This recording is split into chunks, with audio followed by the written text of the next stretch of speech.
Olá, colegas! Esta é a playlist Ciência Espiritual e como eu já havia prometido alguns dias atrás, vou falar novamente sobre Ervin Laszlo e a sua nova ciência. Vamos conferir então?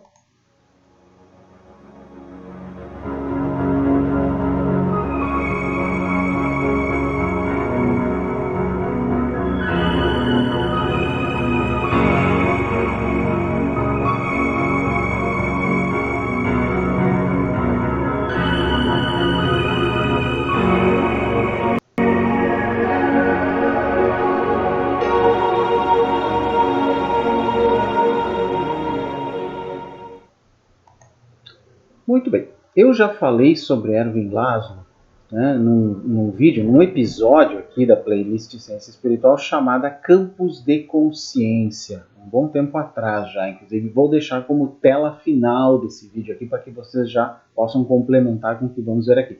Mas, ultimamente, o pessoal tem me pedido muito mais coisas sobre ele, que eu sei, até porque eu cito os livros dele, o pensamento dele, muitas vezes nos vídeos sobre consciência, então é natural que as pessoas me perguntem sobre ele, né? Quem é Ervin Laszlo e o que ele propõe, digamos assim, como uma nova ciência. Ele não é o único representante disso que tem sido chamado em alguns círculos de nova ciência, né? Porque flertaria com espiritualidade e tudo mais, mas não é bem assim, gente. Este aqui é Ervin Laszlo, para quem não conhece, né? Já tem uma boa idade atualmente, mas ele começou muito jovem. Para quem não sabe, ele foi um virtuoso, um gênio do piano, quando muito novinho ainda. Já foi 2 vezes candidato a Nobel, gente. Não é qualquer coisa, Nobel da Paz, né? Não é qualquer coisa, é um grande promotor da paz. E ele criou o Clube de Budapeste, que é um clube informal, aliás, do qual vou fazer um vídeo só sobre o Clube de Budapeste, mais adiante, daqui a umas semanas, para se conversar sobre questões de paz, ambientalismo, novas alternativas, né, alternativas na ciência, e por isso é chamada nova ciência. E hoje nós vamos falar sobre o que é essa nova ciência do Ervin Laszlo, né, gente? Mas antes, vou botar uma outra fotinho dele menor aqui, né? Antes eu preciso falar quem é inicialmente o Ervin Laszlo para que vocês possam situá-lo. Tá? Para que vocês possam situá-lo. Então vamos lá, vamos ver aqui. Quem é essa nossa pessoa aqui chamada Ervin Laszlo? Bom, o Ervin Laszlo ele é húngaro, na verdade, né? Esse nome, então, às vezes o pessoal não sabe como pronunciar, né? Como é escrito ali, né? Ervin Laszlo. Ele nasceu em Budapeste, na Hungria, em 1932. Então, gente, está fazendo seus 90 anos. Que coisa, né? Então, ele é filósofo da ciência, teórico de sistemas. Então, ele é um dos pesquisadores da teoria dos sistemas, né? Que vem lá de Bertalanffy. Pensador integral, que são aqueles que têm lá as conversas com Ken Wilber sobre o chamado pensamento integral, embora o pensamento integral não seja só a teoria integral de Ken Wilber, é bem mais amplo que isso. E também é um pianista clássico húngaro. Ele publicou cerca de 75 livros e 400 artigos e gravou vários concertos para piano. Acredito que se vocês procurarem um pouquinho, conseguem achar alguns concertos para piano gravados por Ervin Laszlo no passado. Em 1984, ele fundou com Ryan Esler, Francisco Varela e vários outros teóricos o General Evolutionary Research Group, ou seja, o Grupo de Pesquisa Evolucionária Geral, inicialmente secreto esse grupo, e que se reunia por trás da Cortina de Ferro, na época da Cortina de Ferro ainda, né, gente? Sua meta era explorar a possibilidade de usar a teoria do caos para identificar uma nova teoria da evolução que pudesse servir como caminho para um mundo livre da ameaça das armas nucleares. Aliás, um assunto que andou em voga agora de novo, né, gente? Então, ele é um dos promotores da paz e sempre foi contrário ao uso de armas nucleares. Assim, obviamente, como eu e toda pessoa de bom senso também é, né? Em 1993, após sua experiência com o famoso Clube de Roma, ele fundou o Clube de Budapeste. né, centrando a atenção na evolução dos valores e consciência humanos como fatores cruciais na mudança de curso de uma corrida em direção à degradação, polarização e desastre para uma reavaliação dos valores e prioridades a fim de navegar a transformação atual na direção do humanismo, ética e sustentabilidade global.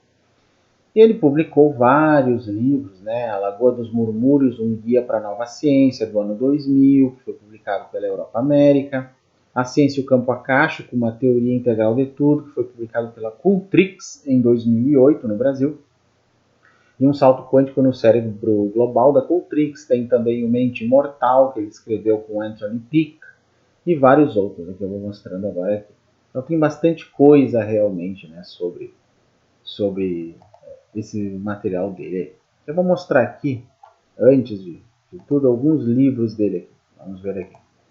A Ciência e o Campo Acástico, uma teoria integral de tudo, né, que foi publicado aqui pela Cultrix, e é um dos livros em que ele explica a teoria Akasha dele, até que eu já falei muitas vezes, mas nós vamos falar de novo hoje aqui. Né. Temos também um salto quântico no cérebro global, como o novo paradigma científico pode mudar a nós e o nosso mundo. Então, o que nós chamamos aqui de nova ciência, ele chama de novo paradigma científico. Né? Que é uma definição, né, de uma ciência que vai além do cartesianismo, que usa conceitos que vieram de ciências novas, como a própria física quântica, que fizeram uma bugada no cérebro dos cientistas cartesianos, né, tendo que pensar de outra forma. Né? Então ele é um dos que busca esse tipo de visão alternativa, digamos assim. Tem alguns outros dele aqui. Esse livro aqui, A Plenitude do Cosmos, A Revolução Akáshica na Ciência e na Consciência Humana, eu considero o mais adequado para vocês começarem, se quiserem um livro do Laszlo, né, sugerido, já que são muitos, porque ele tem um resumo de toda a teoria Akasha do Laszlo, de todos os livros anteriores dele. Esse é um livro bem recente, da Cultrix, muito bom para explicar a teoria dele. Se vocês lerem esse livro primeiro, tudo que vocês lerem do Laszlo depois, sejam livros, artigos ou coisas sobre ele, fica mais fácil de entender, gente, porque já está assim bem resumidinho, né? Fica bem mais fácil. Então recomendo esse aí, né, que foi publicado pela Cultrix, A Plenitude do Cosmos. Tem também aqui mais dois livros, O Ponto do Caos, que é um outro que a Cultrix publicou, né? Não sei se esses aí estão disponíveis ainda, podem estar esgotados, aí vocês vão ter que correr para os PDF por aí, né, gente? Você sabe o que eu estou falando. E tem também Cosmos, que ele escreveu com Jude Currivan, unindo ciência e espiritualidade para um novo entendimento do universo e de nós mesmos. Então, mas tem muitos outros, como disse, são 75 livros, né? Bastante coisa realmente que ele publicou, né? Então, é muito material. Mas o que eu vou dar aqui, olha aqui, vou mostrar antes para vocês aqui. Isso aqui é de um livro sobre a vida do Erwin Laszlo, desde a época que ele era um pianista famoso, né, como eu disse, que eu acho que é um livro que foi escrito por Krainer Zizek. E tem também aqui uma foto dele bem novinho, na época áurea do piano, né, gente? Na época áurea do piano. Só para vocês saberem que ele é considerado um gênio, não só porque é um pianista virtuoso, mas também um cosmólogo, um pesquisador, filósofo da ciência, teórico integral, teórico dos sistemas e um monte de outras coisas, ativista pela paz. Com 90 anos, gente, olha, ele já fez muita coisa. Se eu fizer 10% do que esse fulano fez aí, já me considero feliz.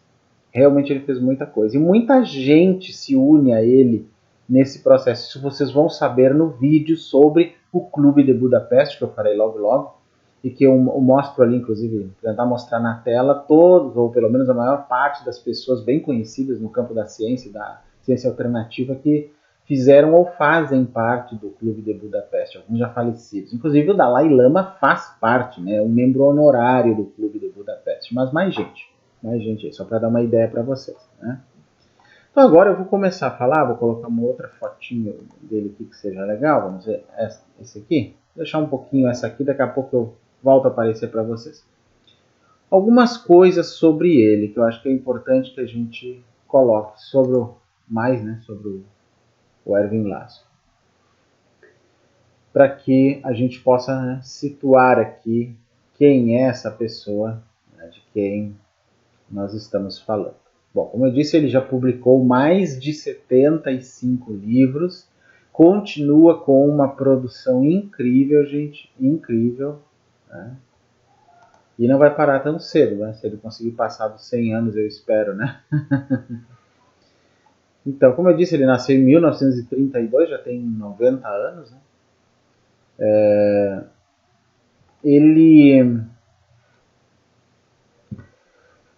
Ele criou, né, em 1993, esse Clube de Budapeste, que é uma associação internacional informal dedicada ao desenvolvimento de uma nova forma de pensar e de uma nova ética para ajudar a resolver os desafios sociais, políticos, econômicos e ecológicos do século XXI.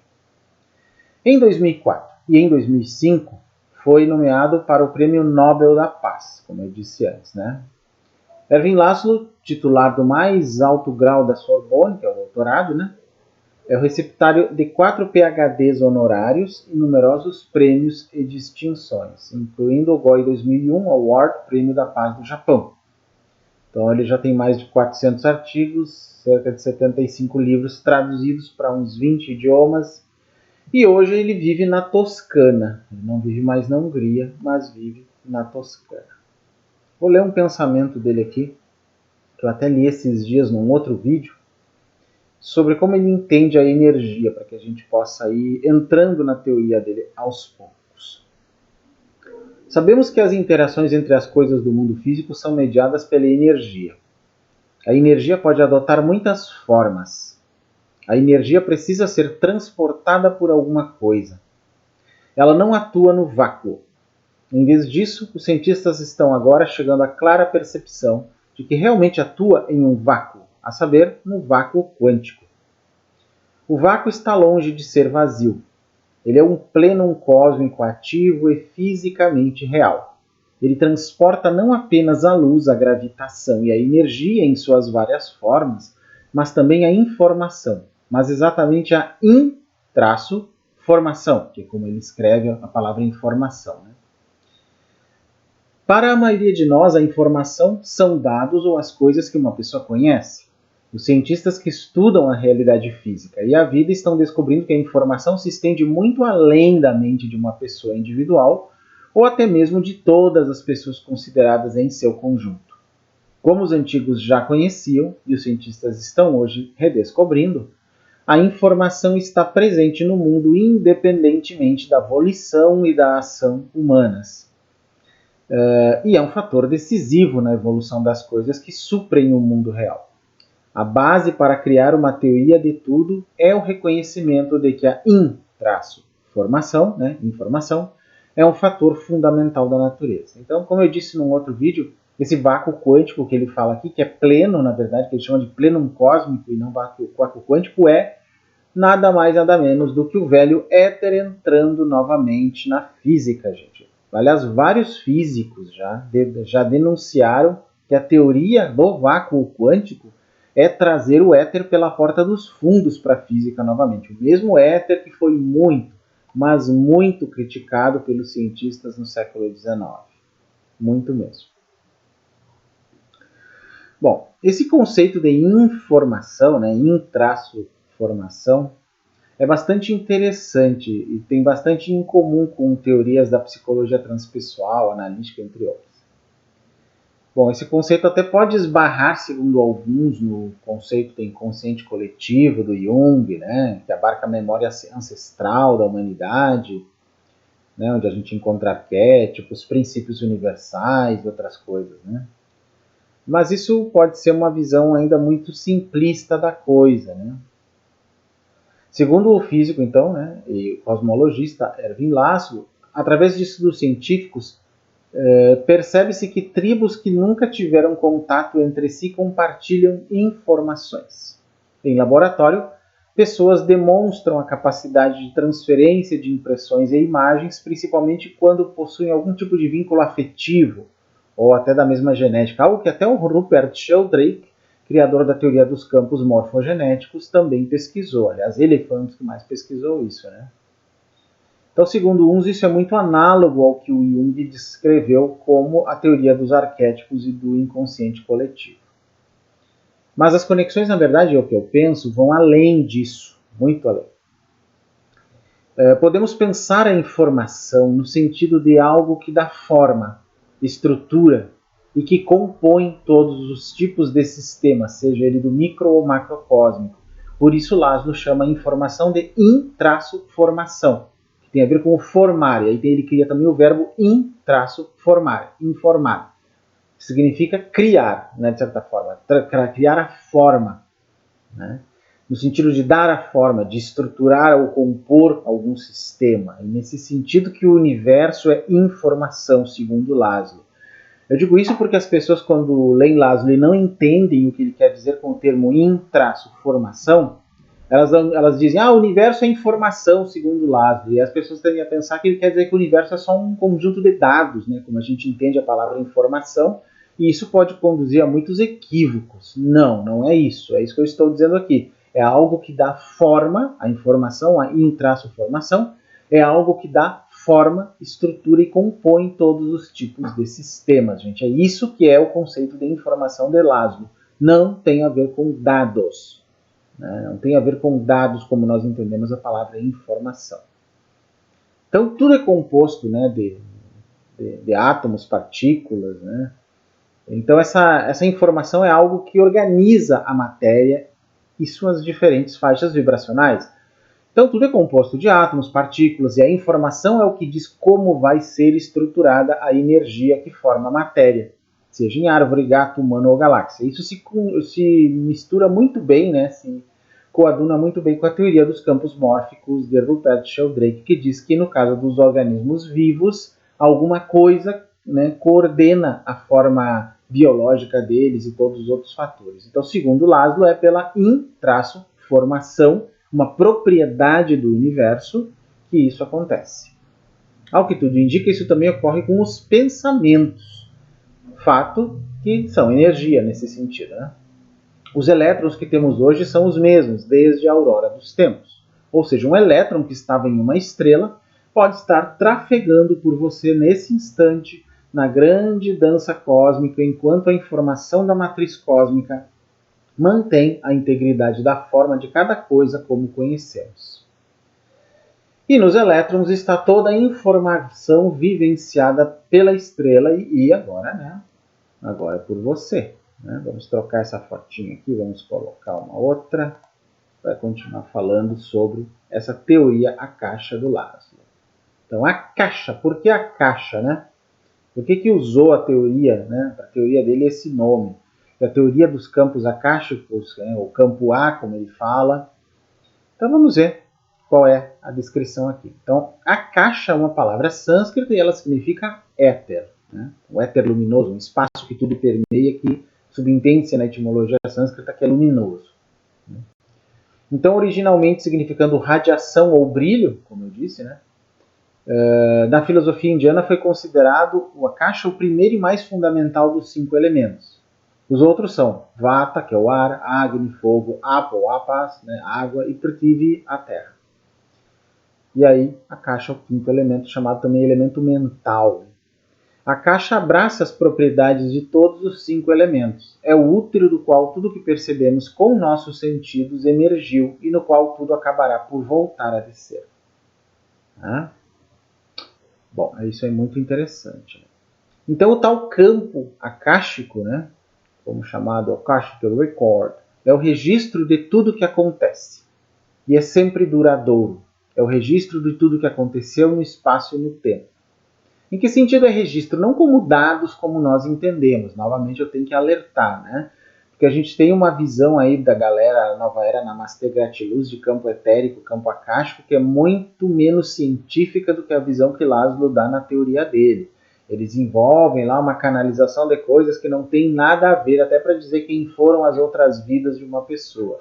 Não é uma coisa tão simples assim, gente. A gente não pode misturar as coisas. Tem muita falcatrua e muita maionese nesse meio. Tem um trecho também de uma entrevista do Laszlo que eu colhi aqui, em que ele fala algumas coisas muito interessantes. Que é o seguinte. Primeiro se perguntou nessa entrevista se ele acredita que nós estamos evoluindo para nos tornarmos seres cósmicos, né, conscientes de muito mais coisas do que a lei da sobrevivência do mais forte. O que ele acha disso? A gente está evoluindo realmente, né, uma coisa que alguns até têm duvidado. E ele disse: acredito que essa modificação é necessária. A evolução da consciência não é somente uma possibilidade ou uma opção. Ela tornou-se obrigatória a fim de assegurar nossa sobrevivência.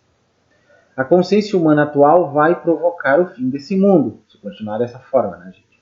Ela criou uma situação mundial catastrófica. É uma consciência fragmentária, egocêntrica, nacionalista, como nós vemos agora no mundo todo, né?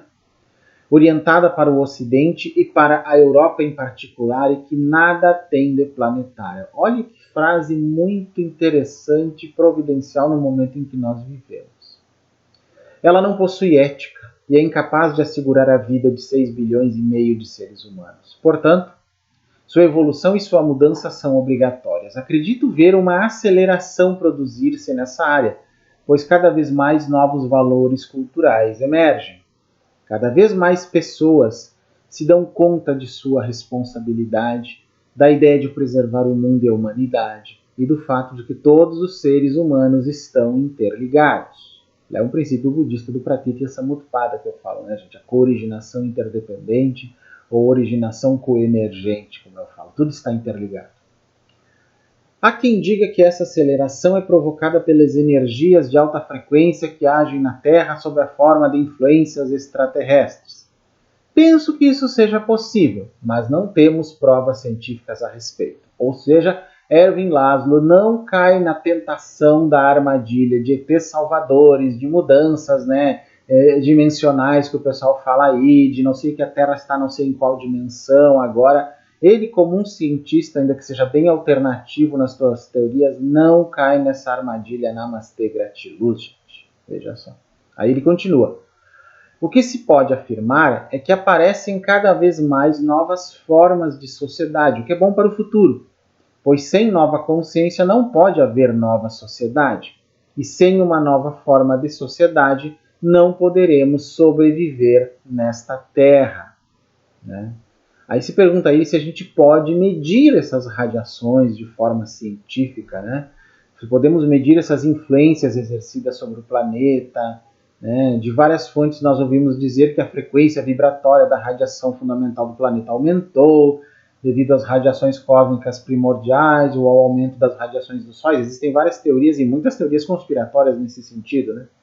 E aí ele responde o seguinte: o que podemos medir em nível material diz respeito basicamente às flutuações dos campos eletromagnéticos. E estes dependem da atividade do sistema solar, particularmente do Sol. Podemos medir isso. E fica claro que no final de 2012 essa atividade atingiu um ápice e provocou um deslocamento da polarização magnética da Terra. Sabemos disso. Isso é importante, porém, mais importante ainda são as informações que o cérebro pode apreender. Nossos instrumentos não são tão sensíveis quanto o nosso cérebro e nosso sistema nervoso, e há muitas percepções que o nosso cérebro registra que nossos instrumentos mais sensíveis não são capazes de captar. Primeiro, esses instrumentos deveriam poder registrar informações de forma interativa. Quando medimos a propriedade de um objeto, interagimos com a energia desse objeto. Porém, as energias demasiado sutis não transmitem informação suficiente no plano material. O que o cérebro é capaz de perceber em alguma parte da nossa consciência não é uma informação energética passiva, tal como a percepção de algo físico e concreto. Qualificamos o que ele percebe de informação ativa. Foi David Bohm, o físico David Bohm, né, do qual nós já falamos aqui, inclusive, quem fez essa descoberta. O que eu quero representa uma energia sutil, mas não é algo que podemos medir fisicamente de maneira normal. No entanto, continua sendo uma realidade que aparece em nível quântico, não local. Ela é interativa e comunicativa no nível da consciência humana. Ele responde. Essa informação seria o mais importante fator na questão da mudança de consciência? Aí se pergunta ele diz: ela dá à consciência a possibilidade de mudar. É bom nos perguntarmos se a consciência pode evoluir baseada em si mesma. com certeza evolui quando recebe um estímulo, né? Nossa consciência. Sob esse ponto de vista, esse estímulo aparece hoje na forma de uma ameaça cada vez maior, e essa ameaça pesa muito na nossa consciência. Se tudo estivesse bem em nosso mundo, não haveria necessidade de mudança. O ser humano abre-se nesse momento cada vez mais às possibilidades alternativas. E mais uma vez, né, isso se encaixa perfeitamente em tudo que nós estamos vivendo neste momento. Né? Muito interessante essa questão.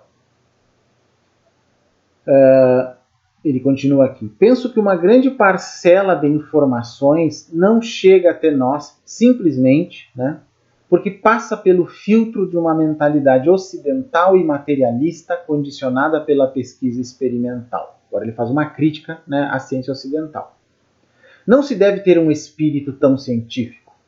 Pensar de uma forma científica estreita, racionalista, é mais grave do que se possa imaginar, pois já não temos a capacidade de ser receptivos às informações provenientes de outras origens. É o que eu falo sempre aqui nessa playlist, inclusive. Se você diz que o que elas relatam não pode existir, por exemplo, a percepção extrasensorial, a paranormalidade, né, e outras coisas que a gente fala aqui, né, as experiências de quase morte, a vida depois da morte, coisas assim, de repente, né, você bloqueia essas informações e já não pode percebê-las. Em termos gerais, podemos dizer que acreditamos no que percebemos. No fundo, o que é preciso não é considerar as coisas de forma científica, mas ser sensível às nossas intuições, à coesão subjacente das coisas e à ligação natural entre todos nós, assim como à biosfera e ao cosmos. É por isso que eu penso que a racionalidade mal aplicada é mais perigosa do que tudo. Vou repetir o que ele disse. É por isso que eu penso que a racionalidade mal aplicada é mais perigosa do que tudo. Em nenhum momento ele diz para não aplicar a racionalidade, até porque ele é um cientista, né? E, portanto, ele está totalmente longe dessa galera namastê, gratiluz aí, que diz agora o racional foi suspenso, estamos noutra era, não existe mais a razão, agora é só o intuicional, é só ficar no cosmos lá com Saint-Germain e Andrômeda. Não, gente, ele não está falando isso. Ele só está falando para a gente abrir a mente nesse sentido, né? Ele continua. Os seres humanos estão sempre pressionados a atingir objetivos que ultrapassam seus modelos egocêntricos. Nunca fomos indivíduos realmente egocêntricos, a não ser Robinson Crusoe, né?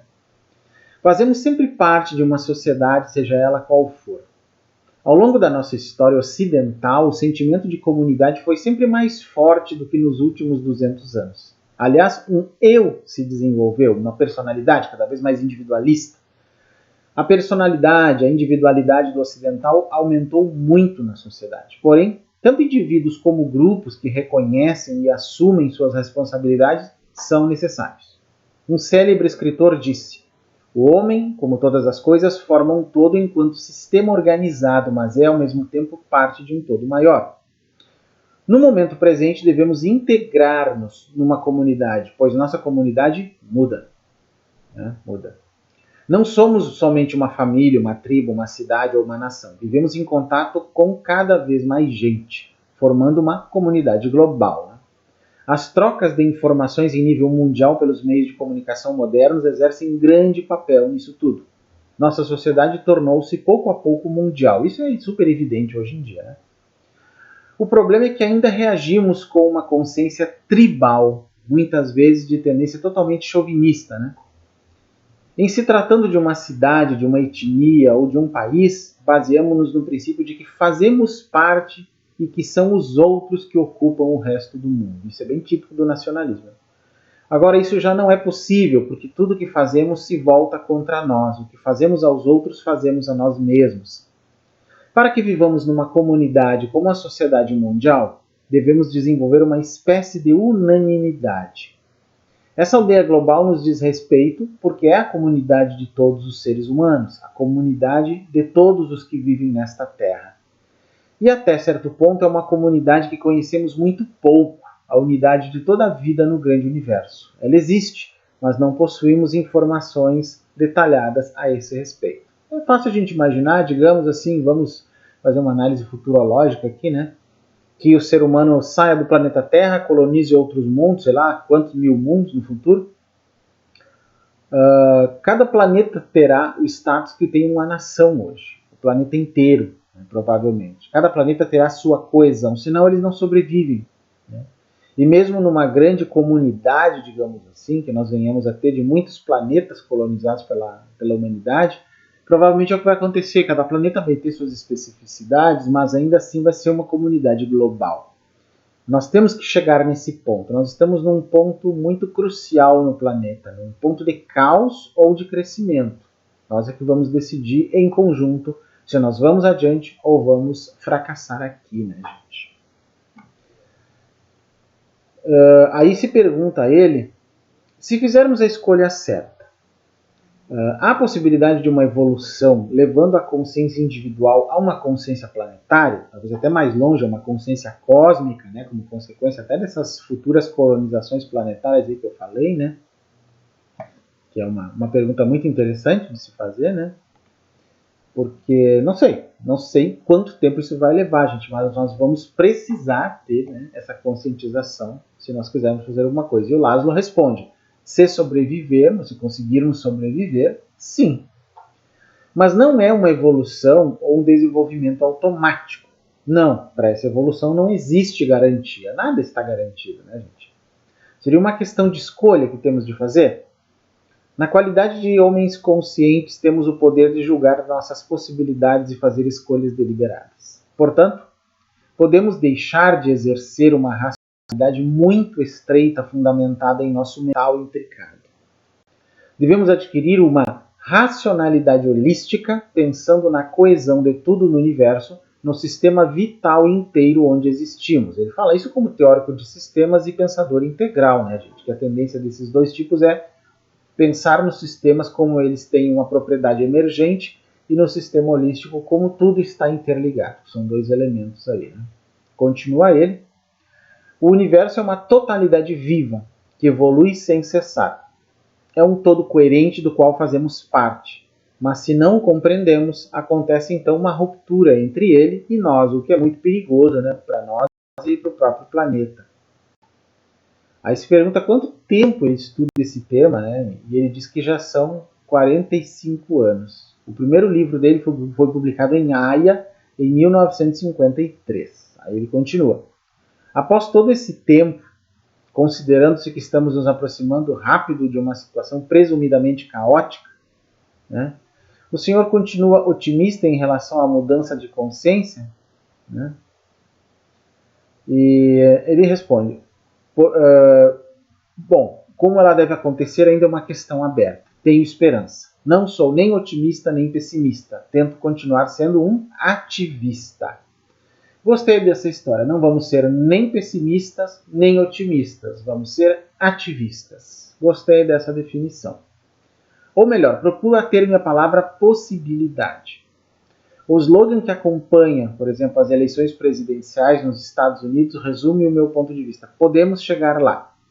E é por isso que este congresso, né, que é do qual ele participava quando ele deu essa entrevista, acontece aqui hoje.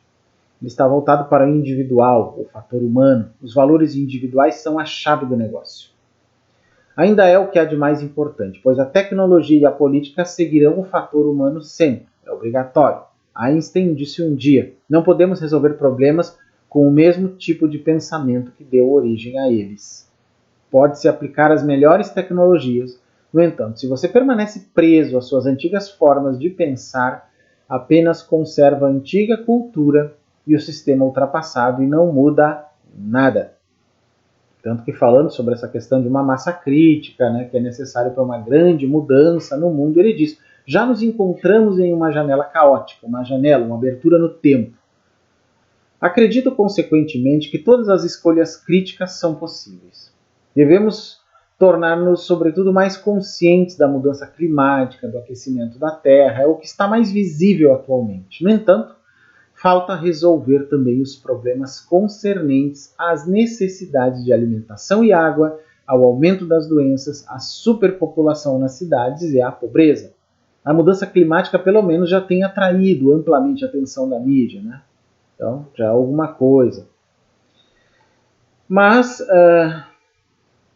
Quando ele é perguntado sobre se nesses 50 anos ele percebeu alguma mudança do público em relação à inquietação sobre a questão da Terra, que inclusive é o que ele mais fala, ele disse, bom, com certeza ele se tornou mais consciente dos problemas do planeta, né, o ser humano.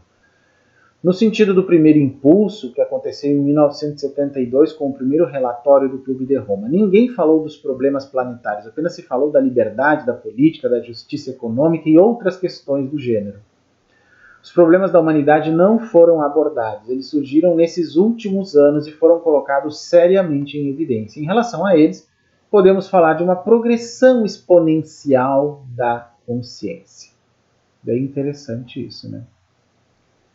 E por que a consciência é tão potente, nós podemos nos perguntar aí, né, gente? Porque a consciência mais evoluída, ela acaba significando um novo pensamento, é a chave para uma nova civilização, né?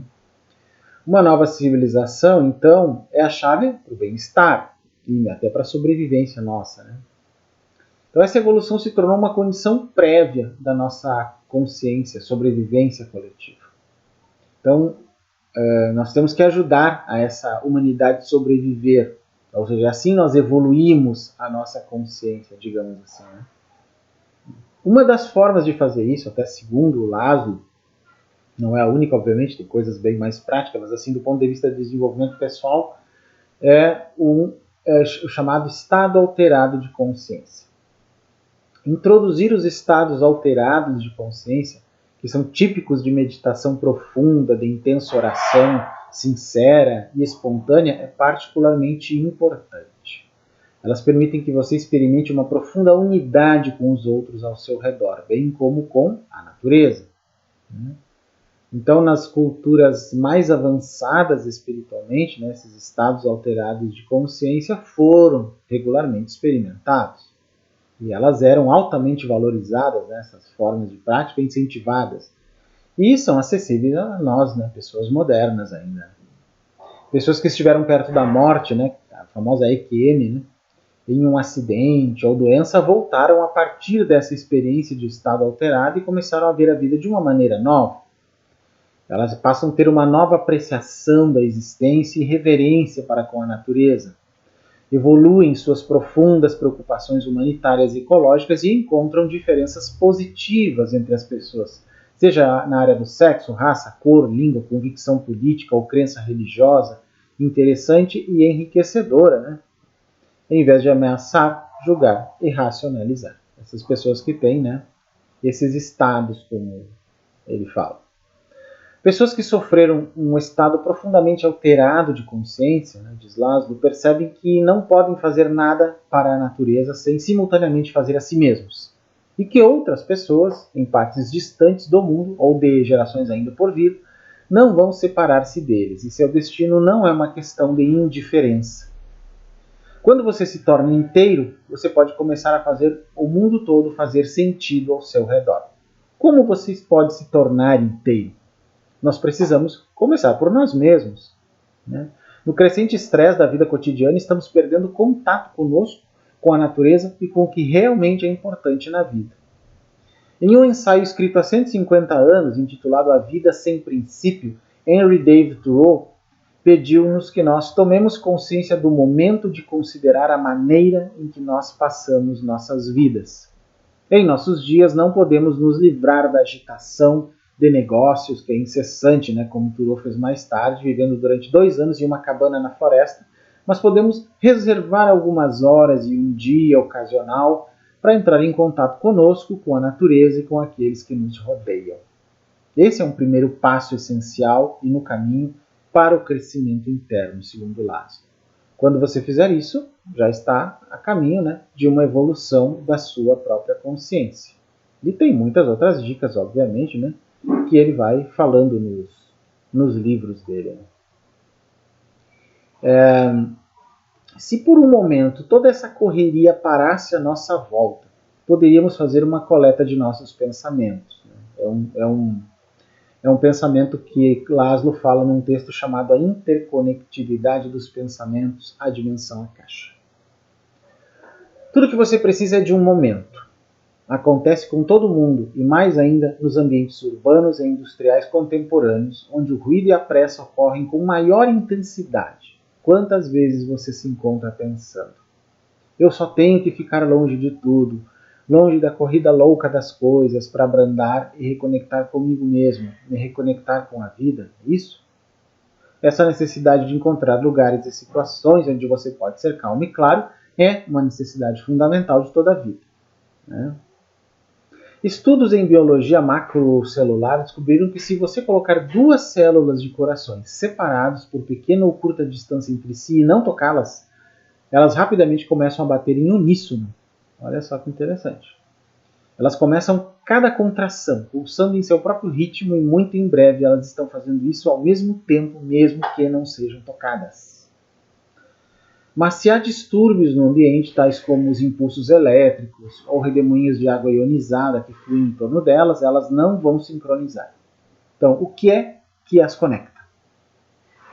Claramente, elas de alguma maneira sincronizam umas às outras. Mas como?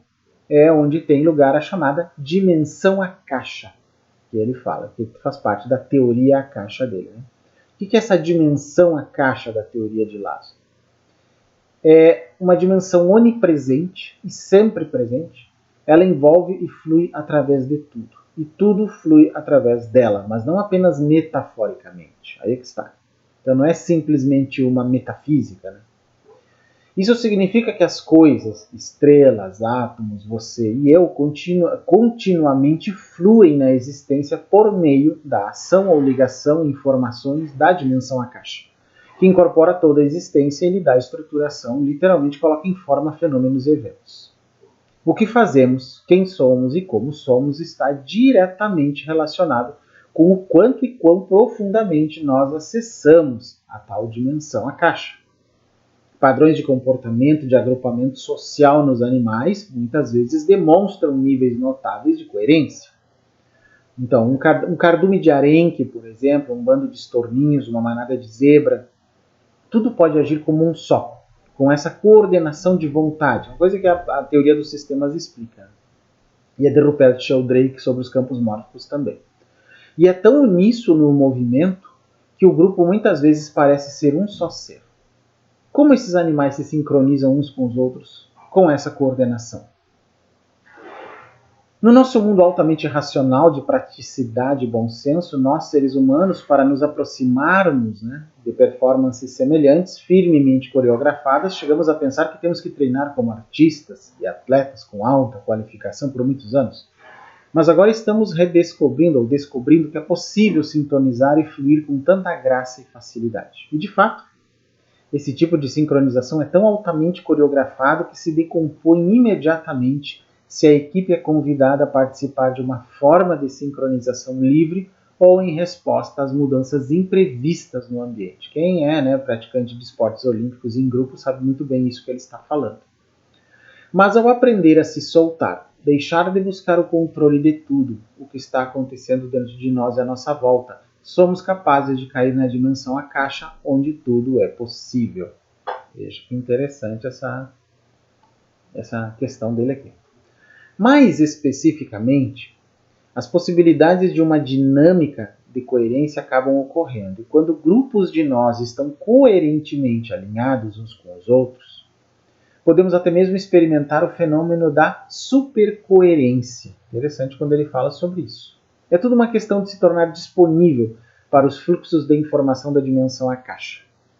Assim como você não pode ouvir uma mensagem de alguém, se há um monte de gritos acontecendo ao seu redor, você não será capaz de sintonizar e fluir em harmonia criativa e eficaz com o seu ambiente se você é muito distraído.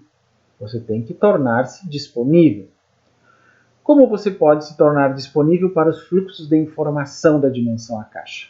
A boa notícia é que existem muitas maneiras. A má notícia é que isso não vai acontecer apenas desejando. Ou seja, o pessoal gratiluz está fora deste debate aqui.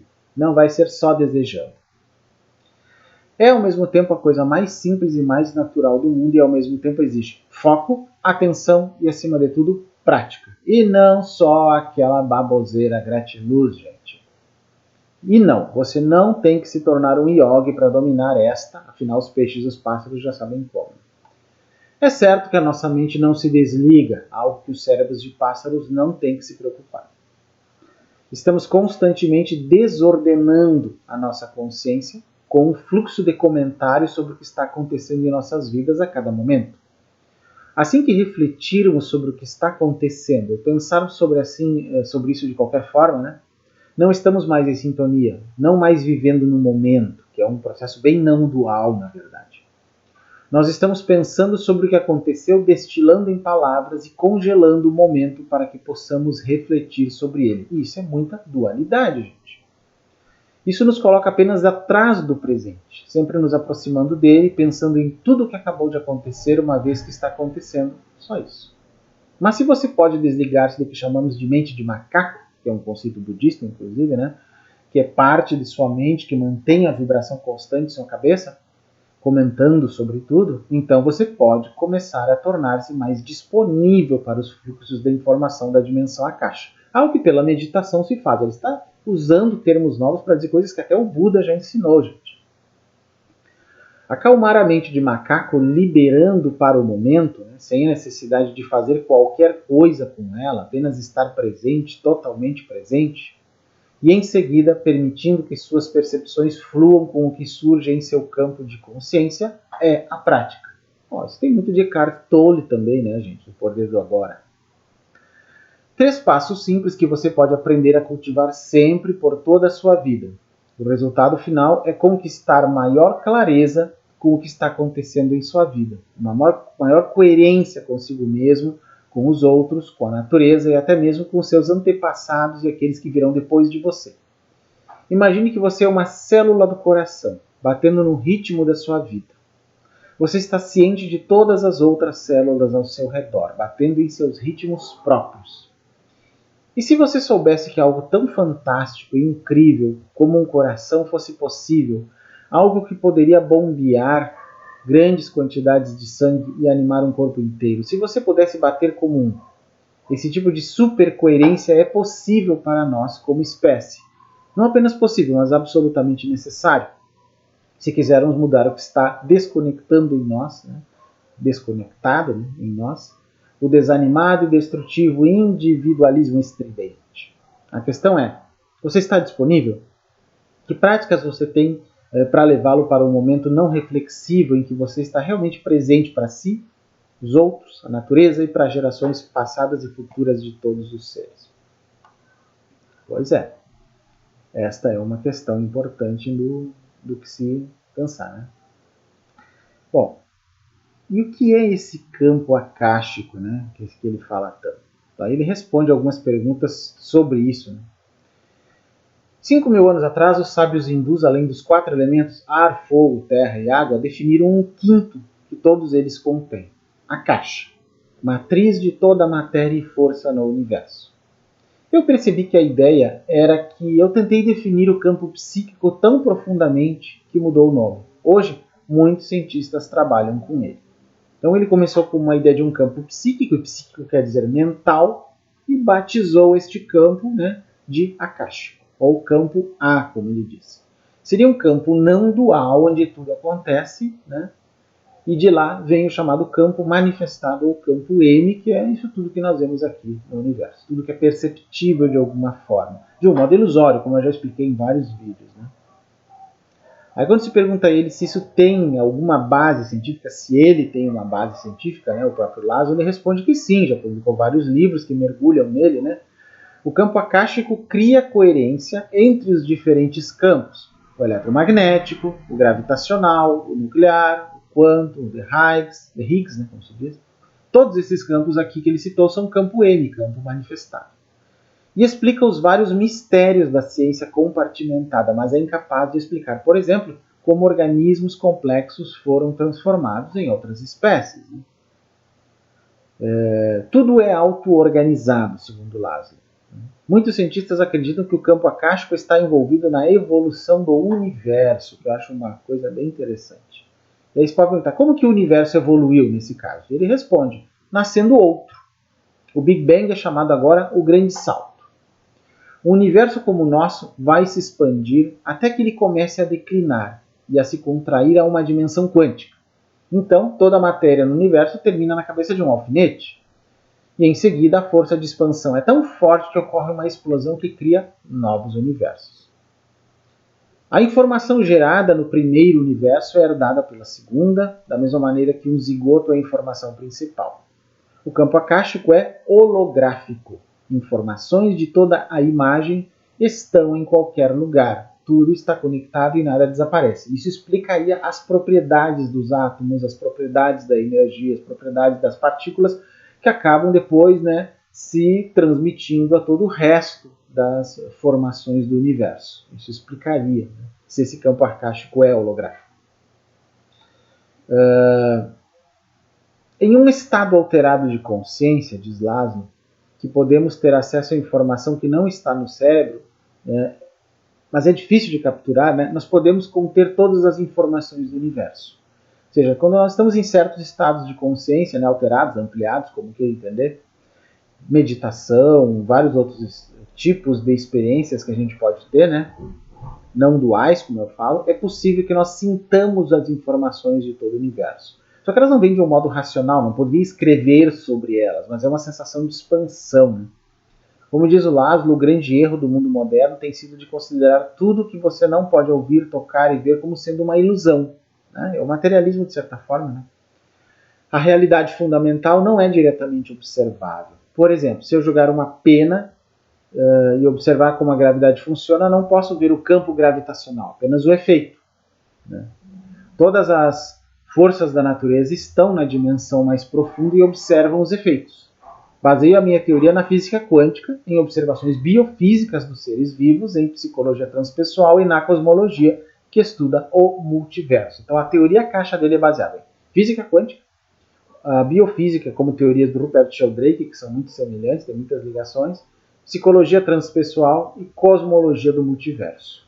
Então, basicamente, tudo isso ele usou na criação dessa teoria, a caixa dele, digamos assim. Que é muito interessante mesmo, se a gente for considerar.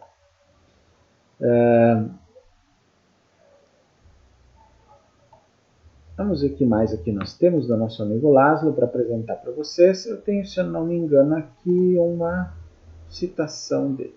Vamos ver aqui. Que diz alguma coisa sobre o pensamento dele. Está em inglês, mas eu vou lendo para vocês aqui. Bom. Há um contato constante e íntimo entre as coisas que coexistem e coevoluem no universo. Um compartilhamento de conexões, limites e mensagens que tornam a realidade uma rede estupenda de interação e comunicação. Aí que está. Há um contato constante e íntimo. Então, ele é constante, mas também é íntimo, no nível mais básico de tudo que existe. Entre as coisas, tem também a característica de coexistirem, existir tudo junto, pela lei aquela que eu digo, que é pratitya samutpada, tudo coemerge, e coevolve, como ele coevolve, ou seja, se desenvolve junto, evolui junto no universo. Sim, está tudo se desenvolvendo ao mesmo tempo. E tudo que está ali é compartilhável. Tanto os limites das coisas, as mensagens, as informações que tem a ver não só com dados, mas com formar, como fala Laszlo, que é a capacidade de criar alguma forma, de gerar formas e reproduzi-las, como diz a teoria mórfica de Rupert Sheldrake. Isso torna a realidade uma grande rede de interação e comunicação. Esse é um dos pontos mais importantes da teoria de Laszlo, exatamente essa ideia de uma rede de comunicação, de interação, de conexão.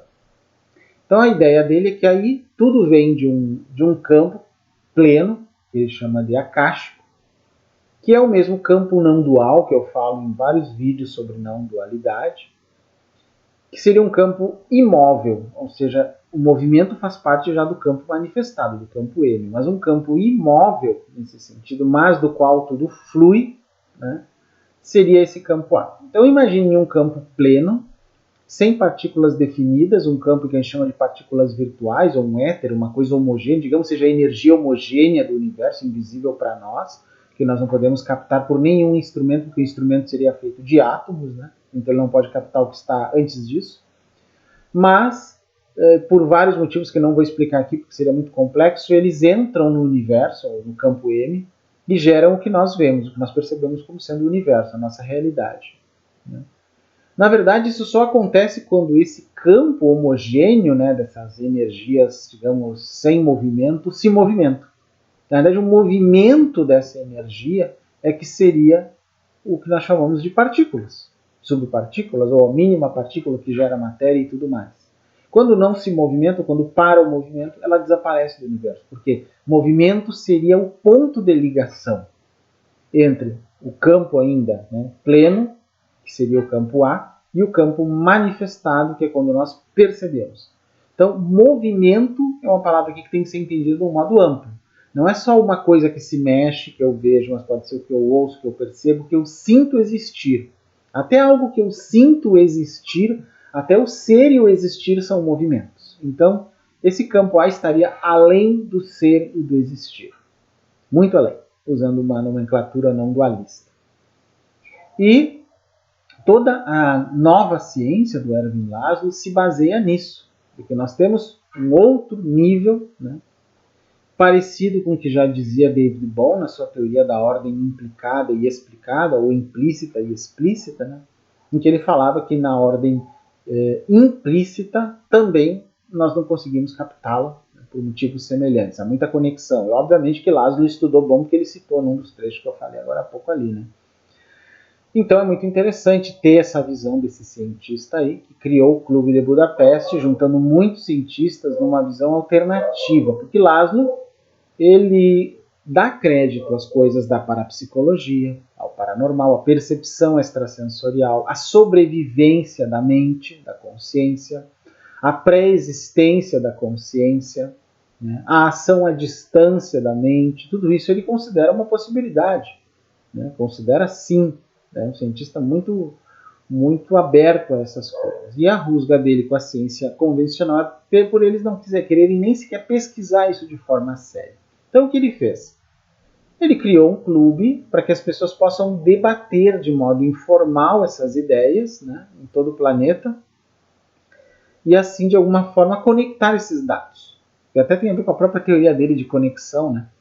De conectar. Eu acho que é isso que nós precisamos, criar grupos, né, de interesse científico, não necessariamente acadêmico, já que ali vai ser difícil que isso funcione.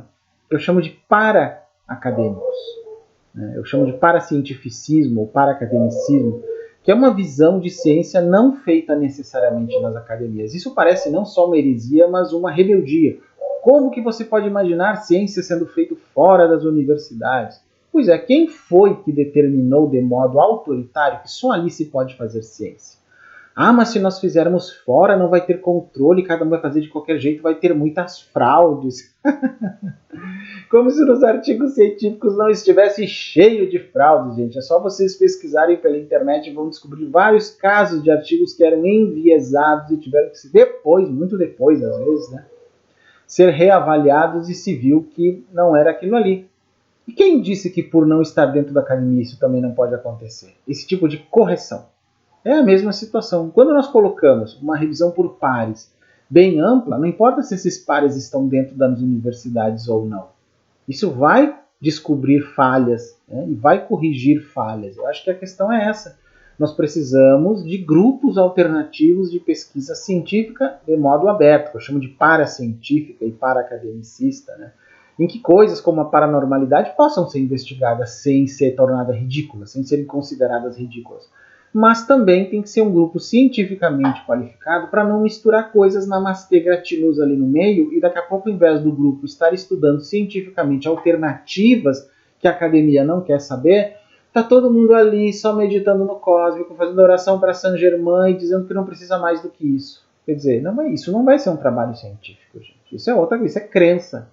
É crença, não é uma baliza para um grupo paracientífico ou para-acadêmico desses é não trabalhar com crenças, mas com busca, pesquisa, só que com bases mais abertas, né? Sem aquele cartesianismo, sem o reducionismo, aliás, do qual eu já falei bastante aqui. Essa é a visão, né? Essa é a proposta, né, do Ervin Laszlo, não só na parte da teoria caixa, a parte cosmológica da teoria, mas quando ele fala de consciência, da necessidade de uma ampliação da consciência, e por isso ele é um grande ativista da paz, do meio ambiente, de uma nova ciência mais humanizada. Eu acho que isso é muito importante, gente, muito importante mesmo. Pena que ele já tem 90 anos, e a não ser que ele tenha muita sorte, um bom karma, talvez, né, a gente não tenha muito mais tempo ele por aqui, mas ele vai deixar um legado muito grande, com muita gente que está trabalhando com ele, e vai surgir muito material interessante sobre essa nova ciência, essas bases dessa nova ciência. Não vou falar sobre isso mais vezes ainda, e logo eu vou fazer um vídeo só sobre o Clube de Budapeste, para vocês verem quem são, né, os cientistas, homens e mulheres, que fazem parte desse clube. Muita gente mesmo, são centenas de pessoas, na verdade, alguns bem conhecidos de vocês, que fazem parte desse clube informal, que já é uma perspectiva para academicista, ou até para científica em alguns aspectos, do que eu estou falando há muito tempo, desde o início da playlist Ciência Espiritual, que é uma outra forma de falar disso que eu falei agora. Ok? Quem está gostando do nosso vídeo, peço, se puder então, dê aquela curtida no nosso vídeo, né? Se inscreva no nosso canal se ainda não é inscrito, compartilhe o nosso vídeo nas redes sociais de vocês. Se puderem se tornar um membro patrocinador do canal, eu agradeço muito. Temos 3 faixas de contribuição que vocês podem escolher e eu agradeço as pessoas que têm nos ajudado aqui mensalmente. Se mesmo assim vocês não puderem ajudar, mas quiserem ajudar em alguns momentos fortuitos, vocês podem usar a chave Pix paystackle@gmail.com para fazer depósito em qualquer valor em favor do nosso canal, gente. paystackle@gmail.com. E quem quiser me seguir nas redes já sabe, né, gente? Meu Instagram, @paystackle, meu YouTube, youtube.com/paulistackle, para quem está assistindo incorporado em algum site ou rede social, Twitter _paystackle, tem uma página no facebook.com que é o canal Paulo Stackle, e um e-mail, então paystackle@gmail.com, vocês podem usar para tudo que vocês quiserem.